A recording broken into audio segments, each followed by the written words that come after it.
Aliyekuwa mkurugenzi wa idara ya mawasiliano Ikulu ya Zanzibar na msemaji mkuu wa serikali ya mapinduzi ya Zanzibar, Charles Hilary, amefariki dunia alfajiri ya leo Mei 11 mwaka 2025. Taarifa rasmi kutoka ofisi ya Rais Ikulu Zanzibar inasema Katibu wa Baraza la Mapinduzi na Katibu Mkuu Kiongozi Mhandisi Zena Ahmed Said anasikitika kutangaza kifo cha aliyekuwa msemaji mkuu wa serikali ya mapinduzi ya Zanzibar na mkurugenzi wa mawasiliano ya Rais, ndugu Charles Martin Hilary, kilichotokea leo alfajiri tarehe 11 Mei mwaka 2025 katika hospitali ya Mloganzila, Dar es Salaam, alikokuwa akipatiwa matibabu. Serikali ya mapinduzi ya Zanzibar inatoa pole kwa familia ya marehemu, ndugu, jamaa, marafiki na wote walioguswa na msiba huu mkubwa. Aidha, amewasihi kuwa na subira, uvumilivu na moyo wa ustahimilivu katika kipindi hiki kigumu cha majonzi.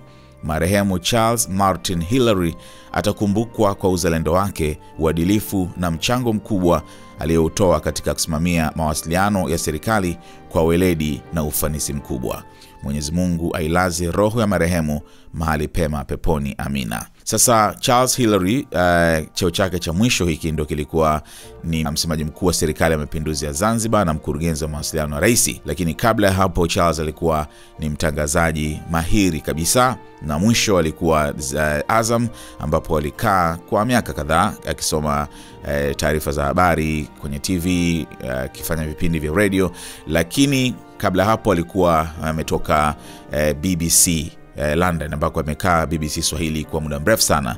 Na kabla hapo tulimfahamu Charles Hilary alipokuwa mtangazaji wa Radio 1, ambako alikuwa anatangaza vipindi mbalimbali. Na kwa wale ambao wanamkumbuka, alipokuwa Radio 1 alikuwa bingwa kabisa wa zile nyimbo za macharanga, mirengwe, salsa, na alikuwa akiviendesha vipindi hivyo kwa uzuri kabisa. Lakini tunafahamu ni mmoja kati ya watangazaji hodari kabisa wa matamshi, wa vipindi vya tofauti, michezo, mpira, alipokuwa akitangaza, multi talented kabisa. Kwa hiyo tasnia ya habari imepoteza mtu muhimu sana hapa nchini Tanzania, lakini kwa serikali ya mapinduzi ya Zanzibar ndio hivyo, imepoteza msemaji mkuu wake wa serikali.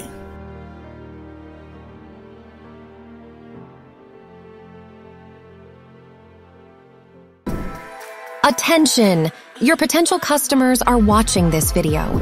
Don't miss out on the opportunity to reach them. Advertise your business alongside their favorite content and convert them into loyal customers. Contact us now at info@snstz.com or WhatsApp 0659250389 to amplify your brand to the SNS family.